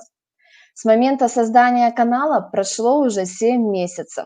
Итогом работы за это время считаем размещение примерно 50 видеоматериалов, проведение 18 онлайн-встреч, как с коллективом, так и для родителей и детей, 2 онлайн-трансляций знакового мероприятия «Спартакиады. Я будущий чемпион», онлайн-трансляция осенних утренников во всех группах сада. Канал собрал уже 250 подписчиков. Канал получил широкий отклик от родителей. Наши видео просмотрели примерно 8600 раз. Подключению к онлайн-трансляции «Спартакиады» и к утренникам в детском саду смогли посмотреть все родители, родственники, бабушки и дедушки, даже с других городов. Имеются благодарности от родителей за качественный подход, современный взгляд на участие родителей в жизни сада. Для педагогического состава открытие канала стало также важным событием в профессиональной жизни. На канале доступного детского сада Воркуты воспитатели реализуют образовательную программу, снимают и выкладывают видео занятий для детей, организуют игры с воспитанниками дома, транслируют свой позитивный опыт, в настоящий момент являются спикерами Семья – это неотъемлемая часть общества, семинаров, для которых подготовили и разместили видеоматериалы на канале. Главенствующая роль семьи в воспитании и закреплена в статье 44 Федерального закона об образовании в Российской Федерации. Национальная стратегия нашей страны направлена на вовлечение родителей в систему образования, повышение их статуса как полноправного участника образовательных отношений. Дошкольное образовательное учреждение «Детский сад» номер 18 города Воркуты представляет собой оптимизированный и усовершенствованный образовательный объект, в котором практикуются различные современные формы взаимодействия с семьей. Акцию «Чистые руки. Твоя защита», которая проходила в период самоизоляции. В данный момент с помощью канала наш детский сад принимает участие в муниципальном фестивале «Моя дорогая Коми-земля», участниками которого стали 61 воспитанник, 13 родителей и 10 педагогов. В муниципальном конкурсе робототехнической направленности «Икоренок».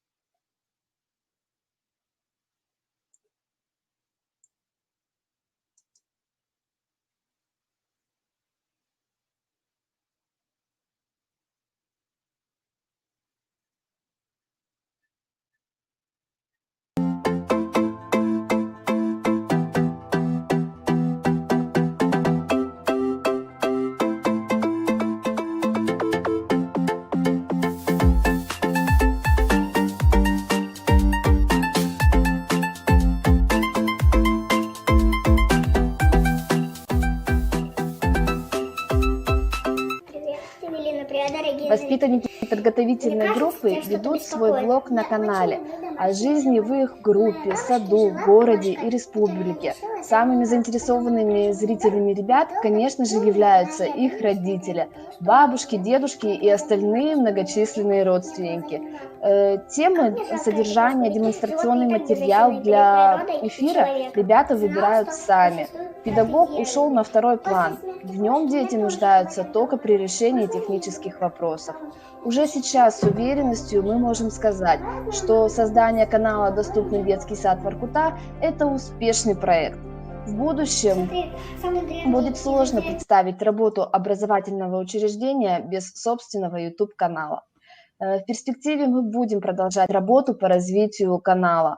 Родители наших воспитанников не останутся в стороне от массовых мероприятий детского сада. Они смогут всей семьей с разных концов света наблюдать за своими детками, за их успехами и развитием. И, конечно, учиться у наших педагогов всему новому и интересному. Спасибо за внимание. Да, спасибо, Вероника Павловна. У меня только такой вопрос. Каким образом вы решаете вопрос с персональными данными, с показом детей? Как этот вопрос у вас как-то решается или нет? Ну вот я об этом сказала. То, что вы в социальных сетях... На это мы получили... То есть есть ли у вас согласие родителей, согласие законных представителей? Да, я об этом указала, что мы при запуске канала предварительно взяли с каждого родителя, с каждого законного представителя ребенка письменное согласие. Сейчас, на данный момент, каждый родитель, когда оформляет своего ребенка в детский сад, подписывает подобное согласие, и это согласие прикладывается к личному делу ребенка. На нашей практике нет такого, чтобы кто-то из родителей категорически сказали: нет, наш ребенок не будет участвовать в подобных мероприятиях, мы отказываемся, чтобы его транслировали в социальных сетях. Родители широко откликаются на нашу инициативу и с большим удовольствием радуются каждый раз, когда их ребенок каким-то образом мелькает на нашем канале. Хорошо. Спасибо большое вам за ваше выступление. А мы продолжаем дальнейшую нашу работу. Я прошу прощения у представителей Сыктывкарского торгово-экономического колледжа, но мы вас немножко подвигаем. И сейчас я предоставляю слово Шимконис Елене Алексеевне, педагогу дополнительного образования Центра детского творчества. Каким образом решают у нас вопрос с дистанционным обучением, с применением дистанционных технологий электронного обучения в дополнительном образовании? Елена Алексеевна, вам слово. Добрый день, уважаемые коллеги. В связи с последними, наверное, событиями в России и во всем мире я была вынуждена сделать программу и реализовывать ее с использованием дистанционных технологий. Моя дополнительная общеобразовательная и общеразвивающая программа под названием «Школа дизайна» имеет базовый уровень, прошла сертификацию, также участвовала в открытом конкурсе республиканского уровня «Лучшие практики дистанционного обучения в системе дополнительного образования детей Республики Коми» и заняла там 2-е место. Какие цели и задачи мы преследуем в реализации этой программы? Мы должны помочь учащимся владеть начальными навыками владения программ Photoshop и Archicad. К сожалению, Photoshop – это лицензионная программа. Можно детям предложить сделать свои работы в бесплатной версии. Аналоги Photoshop – это GIMP программа. Ее можно скачать буквально за 3 минуты. Далее, научить начальным навыкам техники макетирования, научить учащихся самостоятельно применять навыки работы в программах, создания творческого продукта, проекта и научить мыслить нестандартно. Давайте перейдем, как мы вообще реализуем данную программу «Школа дизайна». Отличительной особенностью данной программы является, что в учебно-тематическом плане она включает в себя дистанционный модуль «Основы дизайна стиля», про который мы сегодня и поговорим, что позволяет ребенку плавно адаптироваться к учебному году и параллельно самостоятельно получать для себя новые знания. Полученные знания имеют большое значение для формирования профориентационных навыков. Далее, ребенок не только из Республики Коми может обучаться по данной программе, но и со всех уголков России, знакомиться и получать для себя новые знания. Форма организации образовательного процесса. Может быть, кто-то проходил в КРИРО, да, в хакатон молодых педагогов. Мне это, скажем, вдохновило. Педагог рассказывал на хакатоне про систему Kahoot и другие дистанционные платформы, на которых можно обучать детей. Я изучила систему и платформу Kahoot, и сейчас мы ее применяем в своей программе. Форма организации – это внеаудиторные конференции в дистанционном формате, разбор алгоритма работы по видеосвязи. И плюс онлайн-конкурсы, онлайн-акции. Мы сейчас уже поучаствовали в онлайн-акции Российского движения школьников. И еще дистанционный модуль «Основы дизайна стиля» предполагает внеаудиторные, уже сказала, и онлайн-экскурсии. Сейчас в России очень это востребовано, и много можно посетить онлайн-экскурсий, находясь в Сыктывкаре или в другом уголке России.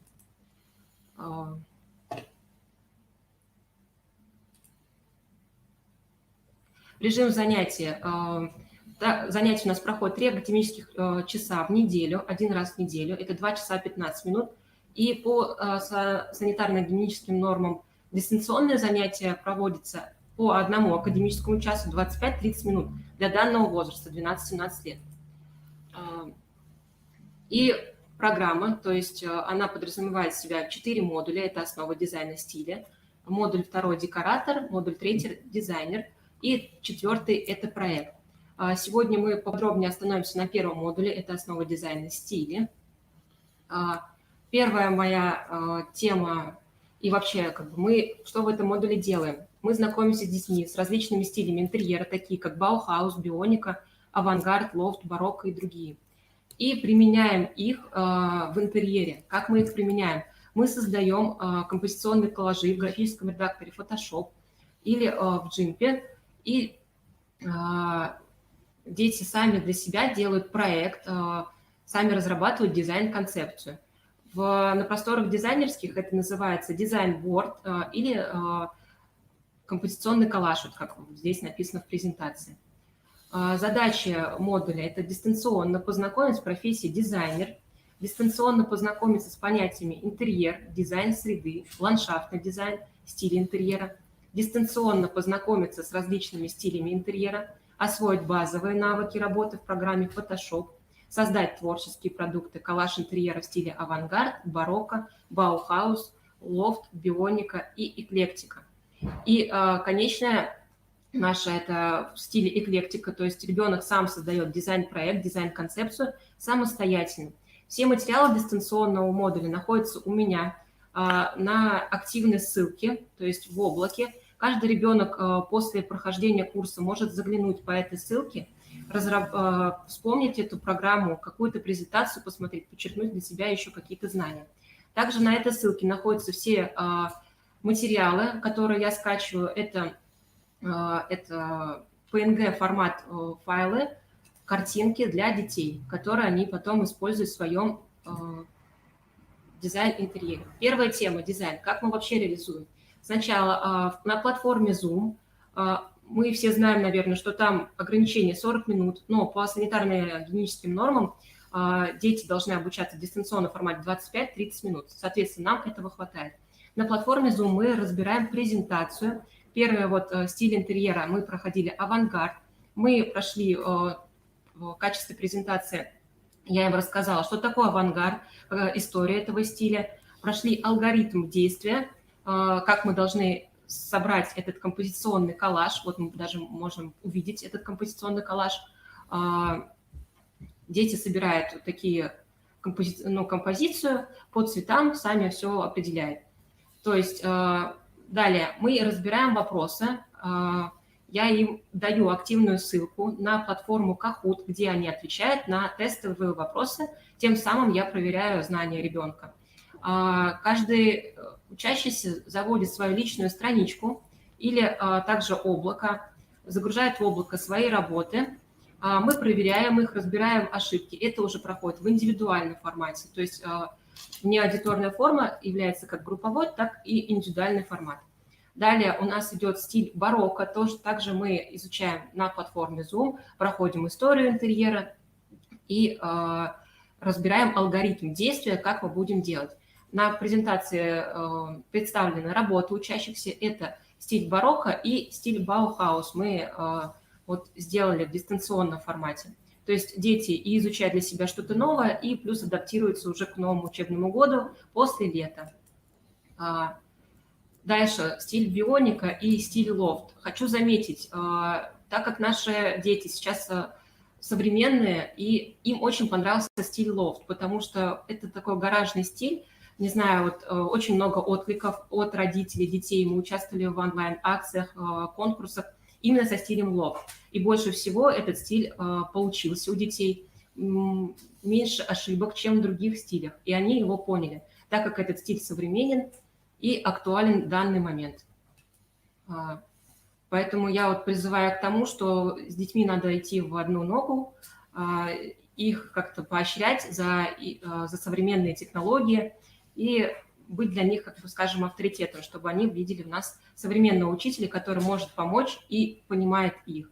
Дальше стиль индустриальный, он похож на лофт. Также мы разобрали историю этого стиля, алгоритм действия, ответили на тестовые вопросы в приложении Kahoot, обсудили творческие работы индивидуально. Это в соцсетях, либо по телефону.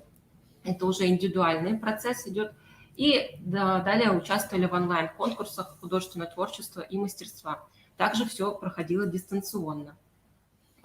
Стиль эклектика, последний стиль, где учащиеся сами по средствам кейсовых таких технологий вытащили свои задания. Кому-то попалась гостиная, спальня, ванна и так далее. Собрали они композиционный коллаж, соответственно, сами также накачали материалы, и кто-то зашел в мой облачный диск, набрал оттуда свои материалы. Дальше, как мы делаем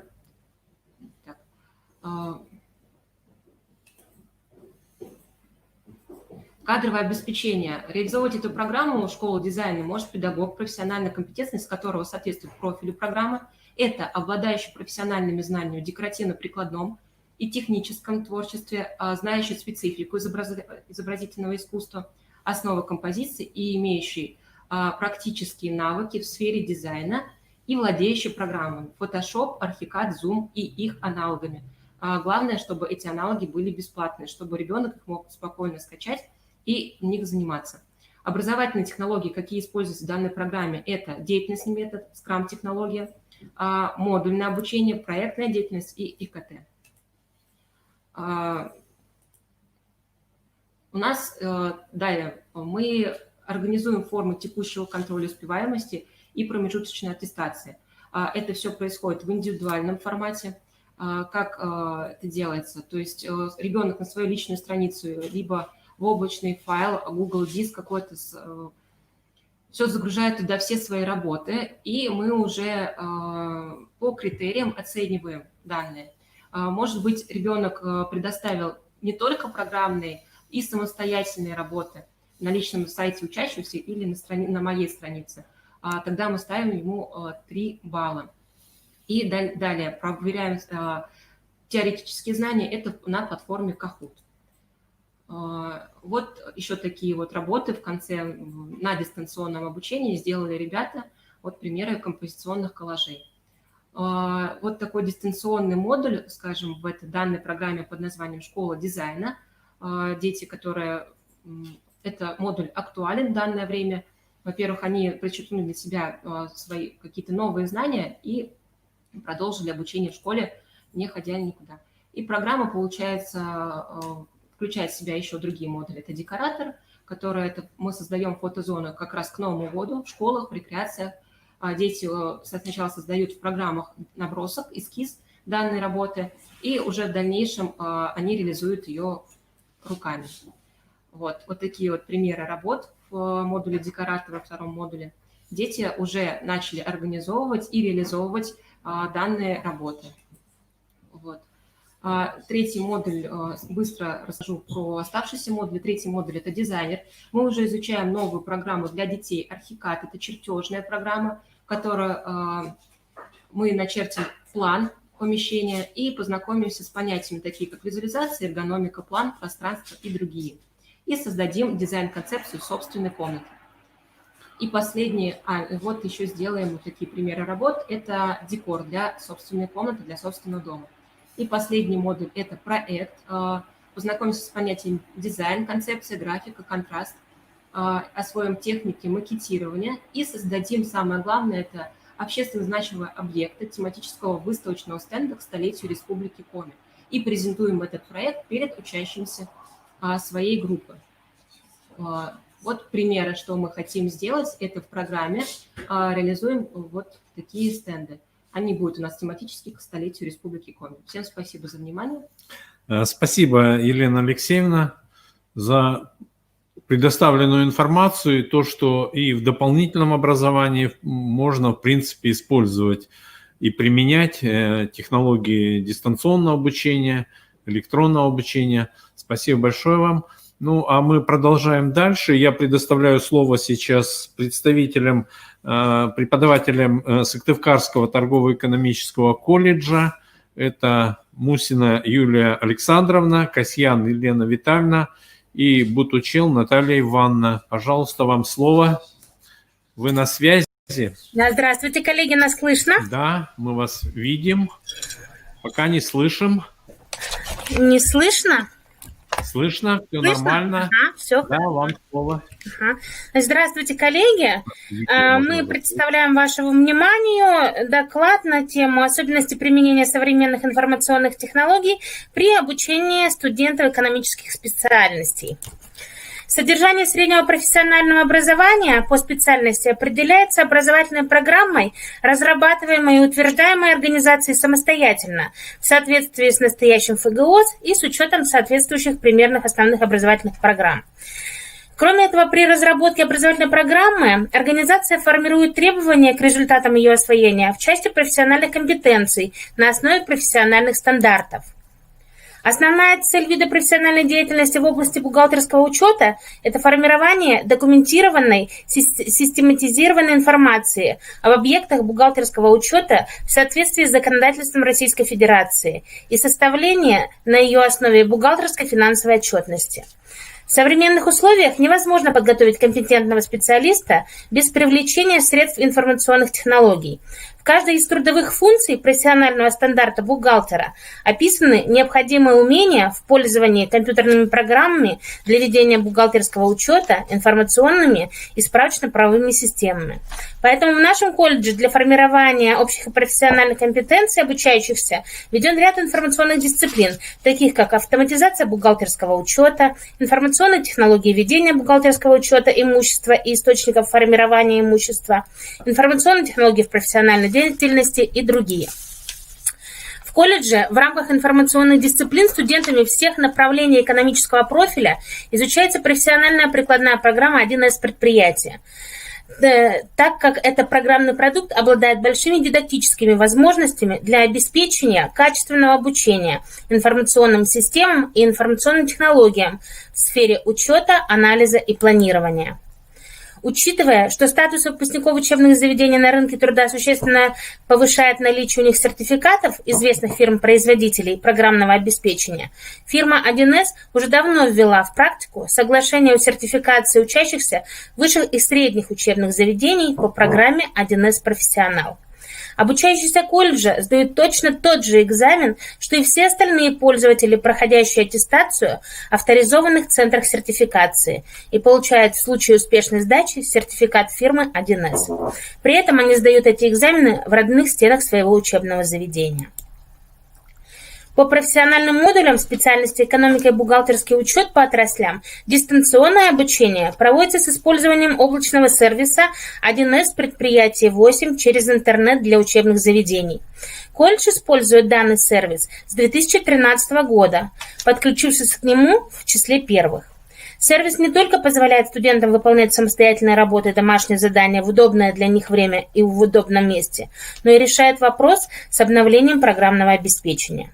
Это позволяет преподавателю оптимизировать образовательную среду и обеспечить формирование профессиональных компетенций по решению ситуационных учетных задач на практических занятиях. После изучения профессиональной программы студенты принимают участие в студенческих 1С соревнованиях, таких как конкурс по 1С «Бухгалтерия 8», конкурс на знание информационной системы 1С ИТС, конкурс дипломных проектов. Колледж является постоянной базой проведения регионального тура конкурса по 1С «Бухгалтерия 8». Фирма 1С активно участвует в трудоустройстве выпускников колледжа. Ежегодно студенты и выпускники колледжа участвуют в днях 1С карьеры, в рамках которых социальные партнеры 1С предлагают рабочие места для прохождения производственной и преддипломной практики, рабочие вакансии, в том числе с гибким графиком работы для студентов. Итогом сетевого взаимодействия колледжа с фирмой 1С является показатель трудоустройства. За период 2014-2019 годы показатель трудоустройства выпускников по специальности экономика, бухгалтерский учет по отраслям составил 90%. Ну а теперь хотелось бы слово передать преподавателю спецдисциплин Бутучел Наталье Ивановне. Наталья Ивановна, прошу вас. Спасибо. Здравствуйте. Я бы хотела пройтись по основным сценариям работы и возможностям сервиса. Если говорить о сервисе в целом, то он позволяет нам работать с популярными профессиональными программами 1С удаленно, то есть через компьютер, планшет, ноутбук и даже телефон. Для учебного процесса доступны самые популярные программы, такие как бухгалтерия, бухгалтерия государственного бюджетного учреждения, управление нашей фирмы, зарплаты управления персоналом, ИРП и управление торговлей. Для каждой из этих баз существует два режима работы со студентами. Это учебная и каркасная. Соответственно, учебная – это та база, которая содержит в себе уже какой-то прорешенный пример. И каркасная – это абсолютно пустая база, нулевая база, где мы можем со студентами начать с нуля учетные работы вести. Также в сервисе присутствует методическое сопровождение от фирмы 1С, которое позволяет решить какую-то ситуационную задачу, либо воспользоваться своими методическими наработками, разработками.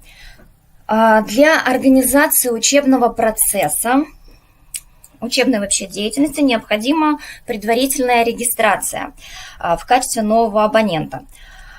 После того, как мы получаем учетные данные, для входа в сервис нам необходимо зайти на сайт edu1sfresh.com и указать соответствующие параметры в поле логин и пароль. После этого нам становятся доступны все приложения. Ну, при первом входе они, естественно, приложения вообще отсутствуют. И для того, чтобы начать управлять приложениями, необходимо повторная авторизация, то есть необходимо зайти в личный кабинет и провести повторную авторизацию, после чего нам становится доступен менеджер сервиса, позволяющий уже непосредственно управлять базами, добавлять, связывать их, раздавать роли студентам. Ну и, соответственно, примерно так выглядит менеджер сервиса. Состоит он из двух больших зон, двух вкладочек. Это пользователи и приложения.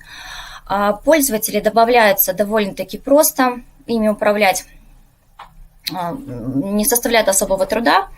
Вот, можно их разбить по группам, если оно требуется. Все, что нам нужно, это фамилия, имя, отчество студента, действующая почта, для того, чтобы после регистрации пришла ссылочка студенту с регистрационными данными, которые они, кстати, могут изменить безболезненно для себя. И, в принципе, начать непосредственно работу. Что касается вкладочки приложения, где мы создаем непосредственно приложение для работы студентов, здесь тоже трудностей особо не возникает. Единственное, очень важно, я бы хотела отметить, что при добавлении информационной базы необходимо добавлять с каким-то идентификатором для студента, чтобы легче было с ними работать. Но обычно мы делаем наименование, вставляем фамилию студента или группу студента. Так. А после регистрации практически сразу студент может уже начать учетные работы.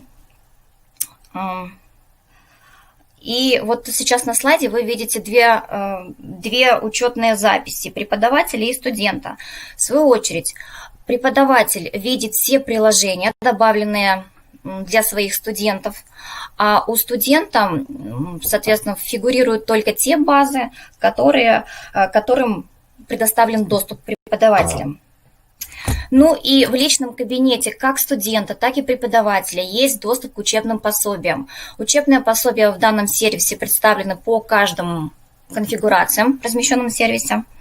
Вот. Особо они из себя представляют такое методическое сопровождение, очень, скажем так, составляющая такую хорошую базу, не только содержит в себе какие-то методические рекомендации, описательный характер, да, всех этих конфигураций приложений, но и практические задания, контрольные задания, задачи, которые, собственно говоря, студенты могут решать вместе с преподавателем или самостоятельно. Так, ну и если говорить о контроле за студентами, то контроль выполнения заданий мы осуществляем таким образом. Приходится осуществлять, что так как мы имеем доступ ко всем базам студента, по выполнению задания мы заходим в базу и осуществляем контроль, проверяем правильность введенных данных, корректность введенных данных. И, кстати, сервис содержит очень такой полезный инструмент. Называется он «Анализ работы пользователя», который содержит в себе информацию, наименование пользователя и количество выполненной работы, количество времени, количество отчетов сформированных, объектов и документов. Ну, полностью при оценке студентов я во внимание не принимаю данный отчет, потому что считаю, что он не особо объективен, но информативно очень полезен. Спасибо. Спасибо. Вячеслав Алексеевич, мы закончили. А вдруг они нас не слышали? Не написали. Интересно, мы теперь никого не слышим. За ваше выступление. Ну вот смотрите, я задавал вопрос нашим профессиональным образовательным организациям, используете ли вы 1С колледж, и что-то мало было ответов, что эта программа используется. Вы, я так понял, активно ее используете, Нет, да? это не совсем программа. Это непосредственно сервис предназначен... Это платформа, да? Платформа. Да. 1С колледж – это конфигурация, которая позволяет организовать деятельность учебного учреждения. Здесь же мы обучаем студентов непосредственно профессиональным программам. То есть вы элемент используете, да? Нет, элемент нет. Мы используем облачный сервис. Понятно. Колледж – это не облачный сервис. Там, по-моему, как раз у 1С сейчас опять будет какая-то конференция. Но я направлю вам информацию. Просто не было сегодня. Письмо пришло уже мне от организаторов. Я рассылочку сделаю. Вот там тоже что-то интересное в этом плане. Мы уже зарегистрировали. Спасибо. Спасибо, коллеги, за ваше интересное выступление. Я думаю, ваши коллеги по профессиональному образованию заинтересуются и возьмут себе на вооружение. Коллеги, сейчас у нас небольшой перерыв, буквально 14:13 у нас, да, до 14:30 у нас перерыв, а в 14:30 мы переходим в следующую нашу